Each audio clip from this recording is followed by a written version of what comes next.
Finally guys मु एबे घररू makeup फेकअप ହେଇକି ବାହାରି ଆସିଲି ଦେଖିପାରୁଥିବେ ବର୍ତ୍ତମାନ ମୁଁ ବସିଛି ଛକରେ ହାଟ ଯିବା ପାଇଁ ତ ଆଜି ମୋ ସାଙ୍ଗ ମାଙ୍ଗ କେହି ନାହାନ୍ତି ମତେ ସାଙ୍ଗରେ କେହି ବି ହାଟ ନଉନାହାନ୍ତି ସେଥିପାଇଁ ମୁଁ ଏକଲା ବସିଛି ଦେଖିପାରୁଥିବେ ଏଇଟା ଆମ ଗାଁ ରାସ୍ତା ଦେଖିପାରୁଥିବେ ଆଉ ମୁଁ ବର୍ତ୍ତମାନ ହାଟ ଆଡ଼କୁ ଆଗେଇଲି ଦେଖିପାରୁଥିବେ ମୁଁ ଚାଲି ଚାଲି ବର୍ତ୍ତମାନ ଫାଇନାଲି ଯିମି ଆଉ କେହି ବି ମତେ ନେଲେନି ସେଥିପାଇଁ ମୁଁ ଚାଲି ଚାଲି ଯାଉଛି ଆଉ ହାଟରେ ପହଞ୍ଚିନି ଦେଖାହବା ତ ଚାଲ କ'ଣ ସବୁ ମୁଁ ଆଣିବି ଦେଖାହବା ଓକେ ଏମିତି ଦେଖି ରୁହ ମୋ ଭିଡ଼ିଓ ମୋ ଲାଇଫ୍ ଷ୍ଟୋରି ପୁରା ଆପଣଙ୍କୁ ପୁରା ମୁଁ ନିହାତି କହିମି ଆଉ ମୋ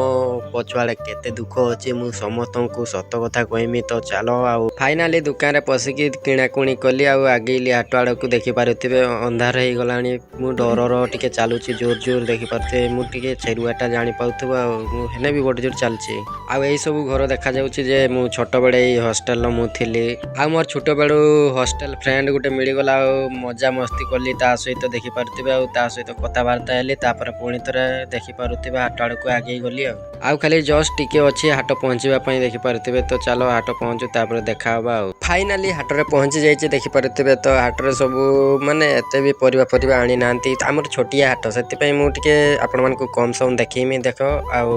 ଏନ୍ଜୟ କରିବା ଆଉ ଆପଣମାନେ ବି ଟିକେ ଦେଖ ମୁଁ ବି ଦେଖୁଛି ଆଉ ହାଟରେ ସବୁ କ'ଣ କିଣିମି ଦେଖିବି ଆଉ ଏଇଟା ହେଉଛି ଆମର ମାଛ ହାଟ ଦେଖିପାରୁଥିବେ ମାଛ ସବୁ ନଉଛନ୍ତି ତ ମୁଁ ଆଗେଇ ଗଲି ଆଳୁ ବାଛିବା ପାଇଁ ଆଳୁ 2 କିଲୋ ନେମି ନହେଲେ ହବନି ଆଉ ଏଇଟା ତ ଆମର ଜାତୀୟ ପରିବା ଆଉ ଆଳୁ ନ ନେଲେ କିଛି ନାହିଁ ଆଉ ଆଳୁ ବିଲାତି କିଣି ସାରିଲା ପରେ ପୁଣି ଥରେ ମୁଁ ରିଟର୍ନ ଆଇଲି ମାଛ ହାଟକୁ ମାଛ ନେମି ଏବେ ବର୍ତ୍ତମାନ ମୋର କାଟା ଚାଲିଛି ଦେଖିପାରୁଥିବେ ମୁଁ ଜଳଙ୍ଗ କଣ୍ଟିଆ ନେଉଛି ତାପରେ ମୁଁ ଷ୍ଟେସନାରୀ ଦୋକାନକୁ ଗଲି ଆଉ ଷ୍ଟେସନାରୀ ଦୋକାନରେ ଦୁଇଟା ଫାନିଆ ବାଛୁଥିଲି ଆଉ ଫାନିଆ ମୋର ଗୋଟେ ଖାଲି ପସନ୍ଦ ହେଇଗଲା ଆଉ ସେଇଟା କିଣିକି ଆଣିଲି ଦେଖିପାରୁଥିବେ ଏଇଟା ମୋର ପସନ୍ଦ ହେଇଛି ଆଉ ନେଇଗଲି ଆଉ ଫାଇନାଲି ସବୁ କିଣାକୁଣି ସରିଗଲା ଏବେ ଫାଇନାଲି ଘରକୁ ଯାଉଛି ଦେଖିପାରୁଥିବେ ଆଉ ଅନ୍ଧାର ବି ବହୁତ ହେଇଗଲା ଆଉ 7:30 ହେଇଗଲାଣି ସେଥିପାଇଁ ମୁଁ ବହୁତ ଜଲ୍ଦି ଚାଲିଲି ଚାଲ।